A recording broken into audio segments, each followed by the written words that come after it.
Good luck. Triple points. Top 4 answers on the board. Name something na pwedeng maamoy sa loob ng isang bar o inuman. Go. Beer. Car? Beer. Beer. Ano ba ang amoy ng beer? Usually. Amoy beer. Amoy beer. Nasaan ba ang beer? Kailan ka huling sa isang bar o inuman, Roger? Kagabi lang. Kagabi lang. Parang, oo nga, no? Para talaga press na press pa. So ano ba yung naamoy mo nun? Something na amoy mo? Nasa loob ka ng bar na Amoy yun? Yossi. Amoy Yoshi. Amoy! Amoy Yoshi! Nandiyan ba yan? Yan! Amoy Yoshi. Roger, pass or play? Final round na to. Play. Okay, tara. Tignan natin kung mabubuo nila. Rock and roll to the world! Something na pwedeng maamoy sa loob ng bar o inuman. Suka. Suka! Suka, ha? O suka? O sawan? Suka, yung kinakain ng pusa. Yung vomit.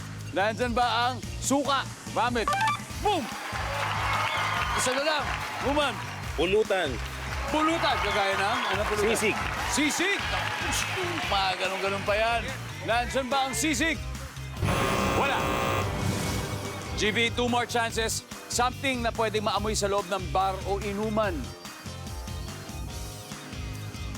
Amoy pawis. Amoy pawis. Sika, di ba? Sumasayo-sayo pa. Pawis. Spit ko nila! Ito na. Roger, something na pwedeng maamoy sa loob ng bar o inuman. Amoy GRO. May GRO. Okay, sige. Bigyan mo ba ako ng mas specific. Ano ba ang amoy ng GRO? Mabango. Mabango.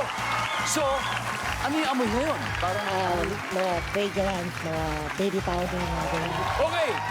For the win. Mabangong GRO. Nandyan kaya yan. Survey says...